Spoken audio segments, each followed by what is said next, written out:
এবার অন্যান্য প্রসঙ্গও শিরোনামে বলছিলাম, টানা বর্ষণের কারণে চট্টগ্রামে বিভিন্ন এলাকায় জলাবদ্ধতার সৃষ্টি হয়েছে এবং এতে দেখা দিয়েছে পাহাড় ধসের আশঙ্কা। রাস্তাঘাট তলিয়ে যাওয়ায় সাধারণ মানুষের দুর্ভোগ এখন চরমে।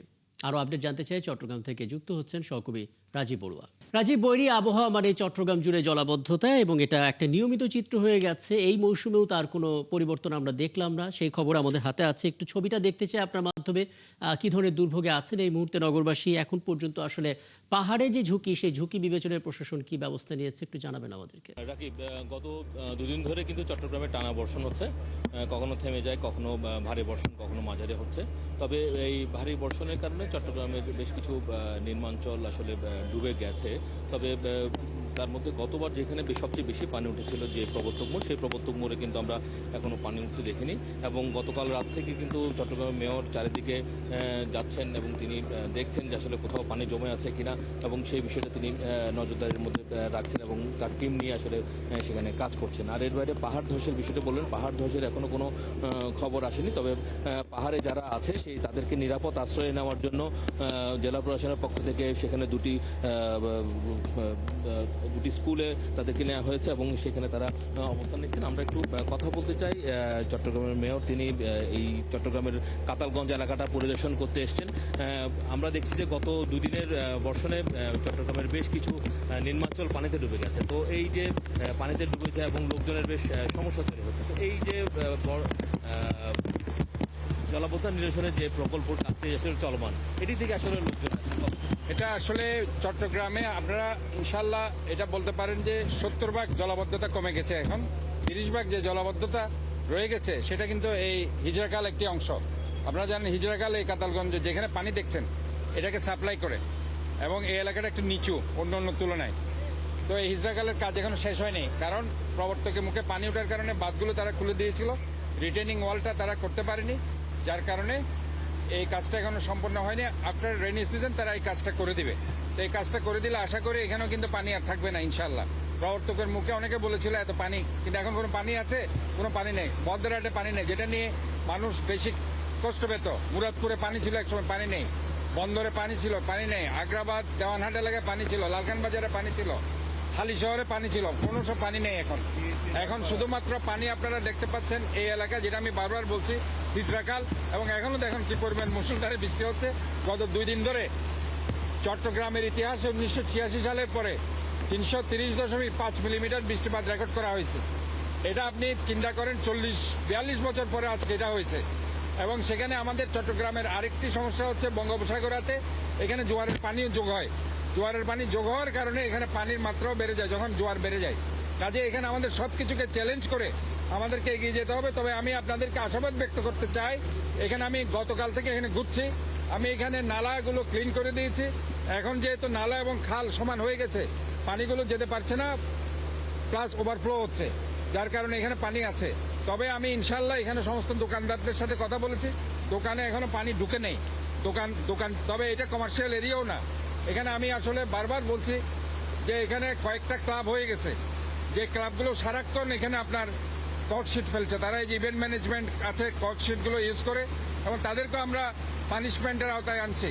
তো কাজে ওভারঅল সব মিলে আমি মনে করি যে আমরা যদি সবাই যদি আমাদের সিভিক অ্যাওয়ারনেসটা বাড়াতে পারে, আমরা যত্রতত্র ময়লা প্লাস্টিক পলিথিন না ফেলে, এবং এই কাজটা আর্মি ইঞ্জিনিয়ারিং কোর ইনশাআল্লাহ আগামী এই যে বর্ষার পরে 3 থেকে 4 মাস তাদের সময় লাগবে রিটেনিং ওয়াল দিয়ে খালটাকে তারা গভীর করে কাজটা শেষ করতে। এটা কাজ শেষ হয়ে গেলে আমি আপনাদের 100% কথা দিচ্ছি, এই আগামী মৌসুমে এখানে পানি থাকবে না ইনশাআল্লাহ। ধন্যবাদ। রাজীব, আপনি শুনছিলেন এখানে আসলে বলছিলেন যে আসলে আমরা শুনছিলাম রাজীব বড়ুয়া, মেয়র, নগরপিতা, তিনি আসলে তার নগরের জন্য আশাবাদের কথা তো বলবেনই বটে, কিন্তু যারা আসলে ভোগান্তির শিকার হচ্ছে সেই সাধারণ মানুষের বক্তব্য নিশ্চয়ই পরবর্তীতে আপনার মাধ্যমে আমরা জানতে পারবো, এবং কি ধরনের পরিবর্তন ঘটলো সেটা হয়তো দেখতে পারবো। সহকর্মী রাজীব বড়ুয়া যুক্ত হয়েছিলেন চট্টগ্রাম থেকে, বলছিলেন। ওদিকে ভারী বর্ষণে দুর্যোগপূর্ণ পরিস্থিতি সৃষ্টি হয়েছে বান্দরবানেও। সড়ক যোগাযোগ ব্যাহত, বিদ্যুৎ বিচ্ছিন্নতা, সাথে ঢলে জনজীবন বিপর্যস্ত হয়ে পড়েছে। আগামী 10 জুলাই পর্যন্ত সব পর্যটন কেন্দ্র বন্ধ ঘোষণা করেছে জেলা প্রশাসন। প্রবল স্রোতে ভেসে এক শিশুর মৃত্যু হয়েছে। ওদিকে নাফাখুম জলপ্রপাতে 78 জন পর্যটক এবং 9 জন গাইড আটকে পড়েছেন। জহির রায়হানের পাঠানো তথ্য এবং ছবিতে প্রতিবেদন। টানা ভারী বর্ষণে বান্দরবানের থানচিতে সাঙ্গু নদীর পানি বিপজ্জনকভাবে বেড়েছে। এতে উপজেলার সদর থেকে তিন্দু ও রেমাক্রি ইউনিয়নের নৌযোগাযোগ বিচ্ছিন্ন হয়ে পড়েছে। তখন ফজর আজান দিচ্ছে, তখন হচ্ছে আমি যখন ঘুম থেকে উঠছি দেখতেছি পাহাড় ভেঙে পড়ে গেছে। আর একটু হলে আমার গায়ে পড়তো। বাসায় কেউ ছিল না, আমরা মহিলা 2জন ছিলাম। পাহাড় ভাঙাও কাটতে হয়, মানে এরকম আর কি। আমাদের মানুষেরা যাবে কোথায়, যাওয়ার তো কোনো জায়গাই নাই। নাফাকুম জলপ্রপাতে ৭৮ জন পর্যটক এবং ৯ জন গাইড আটকা পড়েছেন বলে স্থানীয় সূত্রে জানা গেছে। নাকছড়িতে স্রোতে ভেসে এক শিশুর মৃত্যু হয়েছে।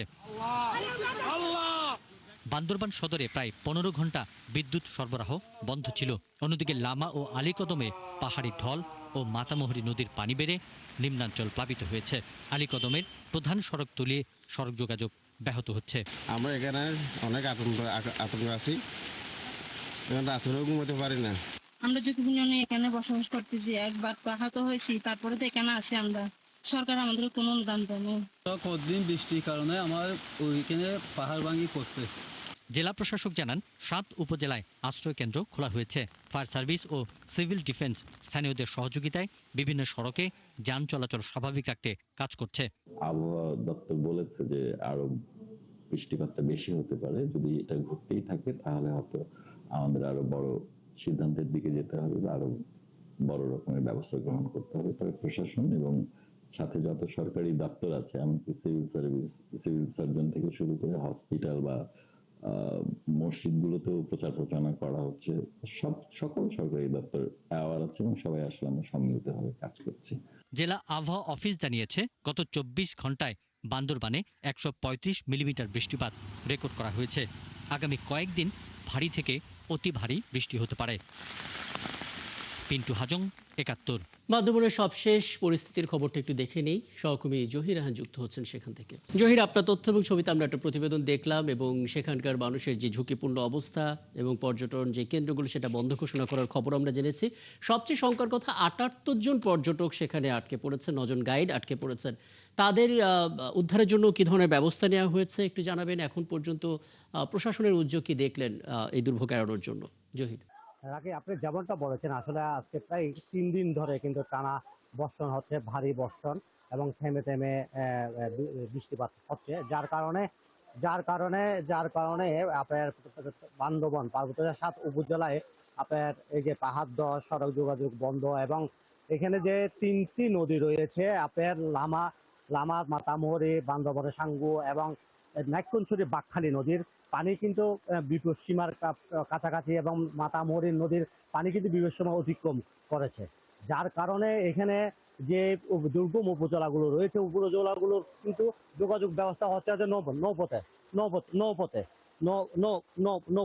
যার কারণে এই পানি বৃদ্ধি হওয়ার কারণে নৌপথগুলোর এই যে নৌকা চলাচল, ইঞ্জিন চালিত নৌকা চলাচল গুলো বন্ধ রয়েছে। বন্ধ থাকার কারণে আসলে এই যে নাফাকুম যারা যে পর্যটকরা গিয়েছে তাদেরকে উদ্ধার করা যাচ্ছে না। যারা উপজেলা প্রশাসনের সাথে কথা বলেছে এবং জেলা প্রশাসনের কথা বলেছে, ওনারা যেটা জানিয়েছেন এটা হচ্ছে বৃষ্টিপাত কমার পর এই যে সাঙ্গু নদীর পানি কমে যাওয়ার পর তাদেরকে ওইখান থেকে উদ্ধার করা সম্ভব হবে, এর আগে উদ্ধার করা সম্ভব না। এই কারণে ওইখানে যারা এখানে স্থানীয়রা যারা রয়েছে তাদেরকে নিরাপত্তা দেওয়ার জন্য বলেছে। আমি এখানে কিছু স্থানীয় লোকজন আছে, আমি তাদের কিছু কথা বলতে চাই যে এখানে যে আরো জ্বর ৩-৪ দিন করে জ্বর পরে কিছু আশ্রম করে নেওয়ারের আর হানা কিছু করে নেওয়ারের সারাদিন ৩-৪ দিন করে বৃষ্টি পড়ার এখন আরো আশ্রম করে নেওয়ারের। আপনি কি মূলত কি জেলের কাজ করেন? হ্যাঁ, আমি জেলের কাজ করি।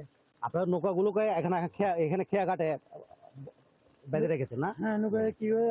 আপনি কি কাজ করেন? আমি জেলে। হ্যাঁ, জেলে। এখন কি করতেছেন? এখন কিছু যে পানি মৌসুমে বেশি হয়ে গেছে, এখন আর করার ঠিক নেই।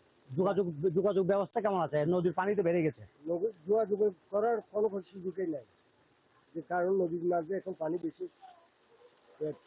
জি, আগে যেমনটা লোকজন যেমনটা বলেছে, বৃষ্টিপাতের কারণে এখানে নদীর পানি বেড়ে গেছে, যার কারণে জেলেরও নৌকাগুলো খেয়াঘাটে রেখে ওনারা অলস সময় কাটাচ্ছেন। আর এখানে যে পার্বত্য জেলার যে যোগাযোগ ব্যবস্থাগুলো কিন্তু নাজুক অবস্থার বিরাজ করছে। এই সংকটের ছবিটা আমরা দেখছিলাম জহির রাহান, এবং নিশ্চয়ই এরপরে নতুন কোনো আপডেট থাকলে সেটাও আপনার মাধ্যমে আমরা জেনে যেতে পারবো। সহকর্মী জহির রাহান যুক্ত হয়েছিলেন বান্দরবন থেকে, বলছিলেন। 24শে জুলাই কত না বীরত্বগাথা আর বিয়োগাত্মক ইতিহাস। একদিকে স্বৈরাচার পতনের গল্প, অন্যদিকে সন্তানহারা মায়েদের উপাখ্যান। বাংলার বর্ষা বিপ্লবের দিনগুলোতে দুরন্ত কিশোর, তরুণ আর যুবক সন্তানদের কেড়ে নেয় গণতন্ত্র বিরোধী বুলেট। এমনই এক সন্তান মাহিন। 16 বছর বয়সী ছেলেটি কৈশোরের তুমুল খেপা গতি নিয়ে যায় 24-এর মিছিলে, কিন্তু হঠাৎ বুলেটের আঘাতে সব শেষ। জাতি নতুন স্বপ্ন ঠিকই পেল, কিন্তু মাহিনের মা, সেই মায়ের সাথে কথা বলে জানাচ্ছেন ফারহানা ন্যান্সি। ক্যামেরায় ছিলেন রিফাত আহমেদ।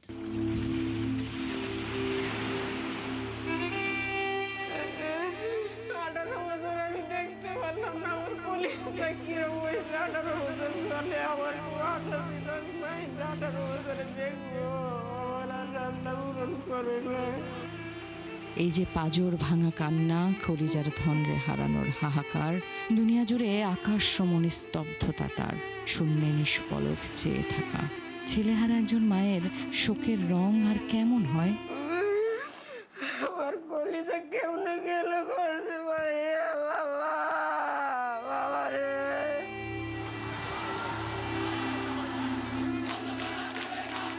জুলাই গণ অভ্যুত্থান পার করেছে বছর দুয়েক। ধীরে ধীরে স্মৃতির অতলে হারাচ্ছে সেই সময়, কিন্তু জুলাইয়ের মানুষগুলো কি ভুলতে পারে সেই দিনগুলো? 24শে 4 আগস্ট উত্তরার আজমপুরে 16 বছরের মাহিন তার মাকে বলেছিল, মা মিছিলে যাব, যে মিছিল সব বৈষম্য দূর করার। মায়ের নিষেধ উপেক্ষা করেই এক বুক সাহস নিয়ে সেদিন মাহিন রাজপথে নামে, কিন্তু আর ফিরে আসে না। ফেরা হয় না তার প্রিয় মায়ের বুকে। আমি কাছে মাহিন, এই যে এনে 2 জন মারা গেছে, এনে 3 জন মারা গেছে, আম্মু জানি তো এইসব, তুমি বললো না তো, যারা মারা গেছে এরা সেল চালায় বেহেস্তে যাবো গা। আমি কাছে মাহিন, আমি এত হাদিস শুনতাম না, তুমি বাবা বাইরে না যাও না, আমার দরকার নাই, তুমি একলা মাহিন। আম্মু আমি যাইতাম না, একটা বুড়া বলে নাই যে আমি যাবো।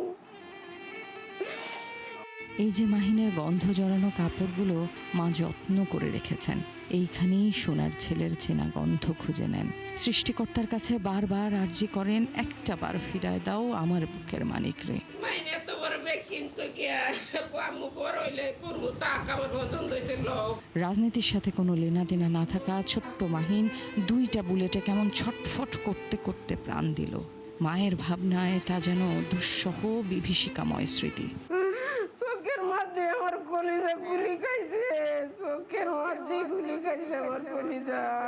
বেঁচে থাকার প্রতিটা ধাপে এই মা শুধু প্রশ্ন করেন রাষ্ট্রের কাছে, আমার কম্পিউটার ইঞ্জিনিয়ার হওয়ার স্বপ্নবাদ ছেলেটার কি দোষ ছিল?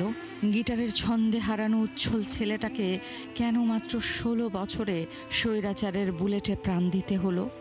আমার সন্তানরে গুলি করছে, যে হুকুম করছে, তার বিচার আল্লাহ করবো। দুনিয়াতে তো তারা বিচার করতেছে না, সরকারে তো বিচার করতেছে না। যে একলা ঘরে ঘুমাতে ভয় ছিল মাহিনের, আজ অন্ধকার কবরে কেমন করে আছে। ছেলে হারিয়ে ঢাকা ছেড়েছেন বাবা সোহেল। মাঝে মাঝেই ছুটে আসেন সাহসী ছেলেটার কাছে। অন্যের জন্য শোকাহত মানুষ ঠিক ভুলে যায় শোকের কারণ কিংবা শোকের স্মৃতি, কিন্তু এই মা, এই মা বাকিটা জীবন হয়তো গগন বিদারী কান্নায় অথবা চাপা আত্মনাতে অবান্তর এক অপেক্ষার পাথর হয়ে বেঁচে থাকবেন, কিন্তু মাহিন তো আর ফিরবে না। ফারহানা ন্যান্সি, 71, ময়মনসিংহ। সাভারে এনসিপির সমাবেশে ককটেল বিস্ফোরণের ঘটনায় মামলা করা হয়েছে। এছাড়া একটি তদন্ত কমিটি করার কথাও জানিয়েছে পুলিশ। সোমবার রাতে ঢাকা জেলা এনসিপি উত্তরের সদস্য সচিব সালামতুল্লাহ রনি অজ্ঞাতনামাদের আসামি করে এই মামলা করেন। ঘটনাস্থল পরিদর্শন শেষে ঢাকা জেলা পুলিশ সুপার শামীমা পারভিন জানান, এই ঘটনায় 3 সদস্যের তদন্ত কমিটি গঠন করা হয়েছে। এর আগে সোমবার রাত 9:30টার দিকে সাভারের তারাপুর মাঠে এনসিপি সমাবেশে ককটেল বিস্ফোরণ হয়, এতে আহত হন অন্তত 5 জন। ঘটনার পর এনসিপির আহ্বায়ক এবং জাতীয় সংসদের বিরোধী দলীয় চিফ হুইপ নাহিদ ইসলামের নেতৃত্বে দলের নেতাকর্মীরা প্রতিবাদ মিছিল করেন। পরে সাভার থানার সামনে গিয়ে তারা ঘটনায় জড়িতদের আইনের আওতায় আনার দাবি জানান। এখানে বোমা বিস্ফোরণ করা হয়েছে, আমরা এর বিচার চাই। কোন সন্ত্রাসীর ঠিকানা এই সাভারে হবে না, হবে না। যারা গণহত্যাকারীদেরকে প্রশ্রয় দিবে, যারা সন্ত্রাস চাঁদাবাজি খুনিদেরকে প্রশ্রয় দিবে, যারা দুর্নীতিবাজকে প্রশ্রয় দিবে, তাদের পরিণতি ফ্যাসিস্ট আওয়ামী লীগের মতো হবে। আমরা এটা তদন্ত করে দেখছি। আমি ইতিমধ্যে সার্কেল আমার এডিশনাল এসপি সার্কেল তিনিও আছে এখানে জাহাঙ্গীর, আমি তাকে নির্দেশ দিয়েছি 3 সদস্যের একটা তদন্ত কমিটি করতে, এবং মামলা হলে এটা তদন্তের সাথে আমরা এটি ঘটনার সাথে যারাই জড়িত থাকুক না কেন, যে বা যারা, অবশ্যই আমরা, এবং একটা বিষয় আপনারা জানতে পেয়েছেন যে ঠিক তৎক্ষণাৎই কিন্তু বিদ্যুৎ চলে যায় এখানে, আমরা সে বিষয়েও বিদ্যুৎ অফিসে যোগাযোগ করছি বা সেখানেও আমরা এটাকেও সাসপেক্টের বাইরে রাখছি না। শিরোনামে বলছিলাম মাত্র এক কক্ষেই চলছে পুরো একটি সরকারি প্রাইমারি স্কুল। যে রুমে আবার নেই কোনো জানালা, অন্ধকার এবং স্যাঁতস্যাঁতে পরিবেশে 2 ভাগে ভাগ হয়ে প্রতিদিন চলে 6টি শ্রেণীর ক্লাস। এমনই অবস্থা রাজধানীর পুরাতন অংশের বাংলা বাজার সরকারি প্রাইমারি স্কুলের, যেখানে শিক্ষার্থীদের নাভিশ্বাস ওঠার পরিস্থিতি। তবে এর সমাধানের সরাসরি কোনো প্রতিশ্রুতি নেই প্রাথমিক ও গণশিক্ষা প্রতিমন্ত্রীর কণ্ঠে। ভাস্কর ভাদুরীর প্রতিবেদন, ছবি তুলেছেন শৈশব বর্মন।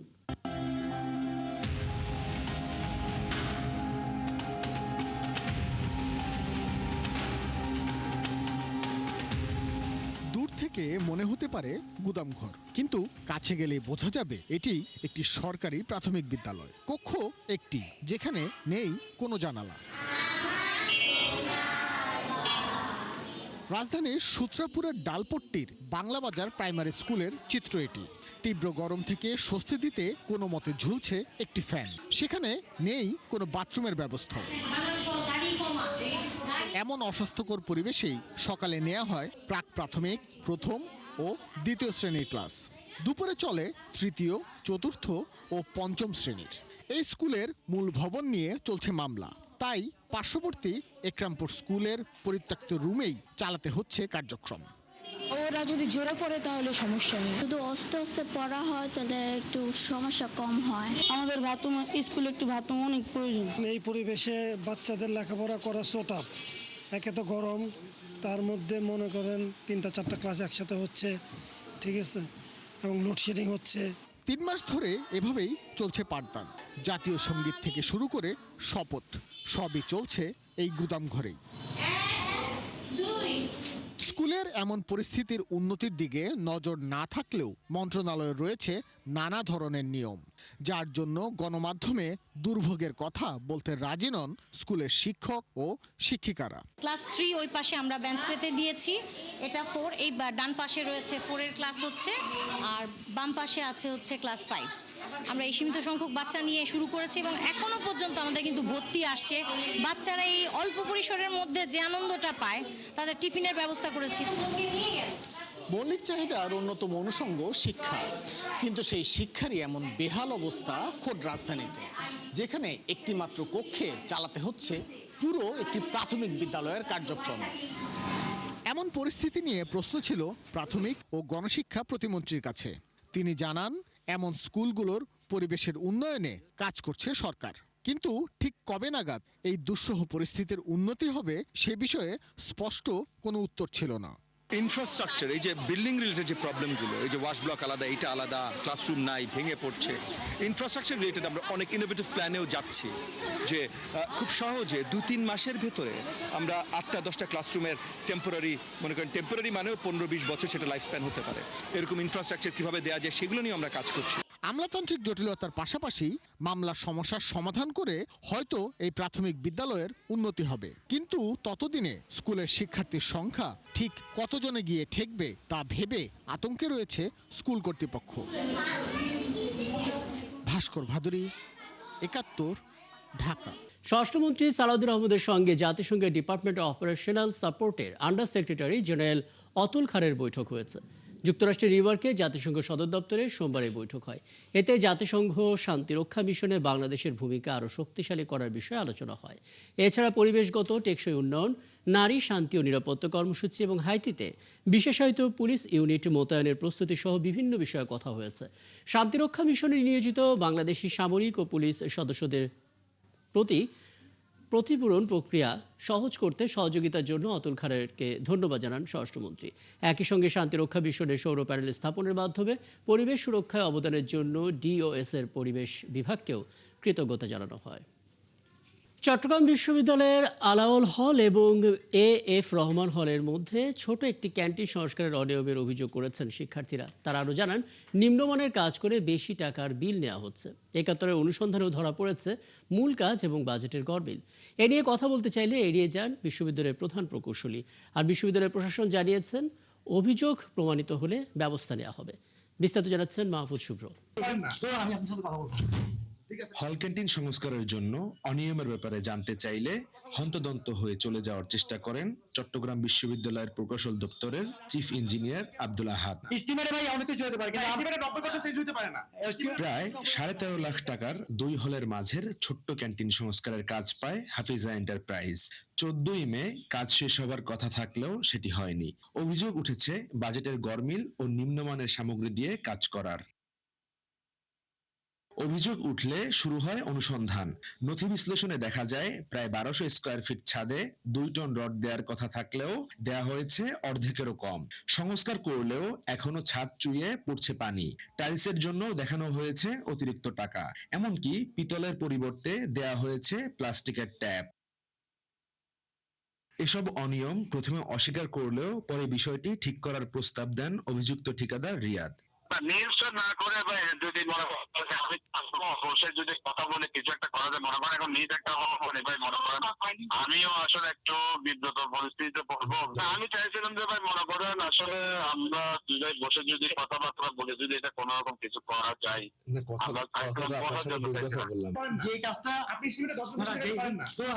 বিশ্ববিদ্যালয়ের রেজিস্ট্রার জানান, দুর্নীতিবাজরা ফাঁকফোকর খুঁজে দুর্নীতি করবে, তবে দুর্নীতির প্রমাণ মিললে ব্যবস্থা নেওয়া হবে। দুর্নীতি হয়েছে এমন যদি সামান্যতম কোনো প্রমাণ পাওয়া যায়, তাহলে সাথে সাথে আমরা অ্যাকশনে যাবো। এই ধরনের একটা চিন্তা ভাবনা আমাদের মধ্যে থাকে।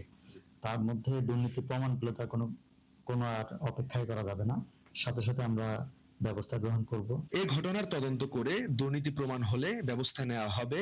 একই সাথে অসৎ ঠিকাদাররা যেন কাজ না পায় সে ব্যাপারেও ব্যবস্থা নেওয়া হবে, জানিয়েছেন উপাচার্য। আমরা এটা খতিয়ে দেখব। আমি যদি ওই ধরনের দুর্নীতি হয়েছে প্রমাণ পাই, বিশ্ববিদ্যালয়ে প্রচলিত নিয়ম অনুযায়ী সর্বোচ্চ শাস্তি আমরা নিশ্চিত করব। সংশ্লিষ্ট সূত্রে আরো অভিযোগ রয়েছে, পছন্দের প্রতিষ্ঠানকে কাজ পাইয়ে দিতে নির্দিষ্ট হারে কমিশনও নিয়ে থাকেন প্রকৌশল দপ্তরের কিছু অসাধু কর্মকর্তা। মাহফুজ শুভ্র, 71, চট্টগ্রাম।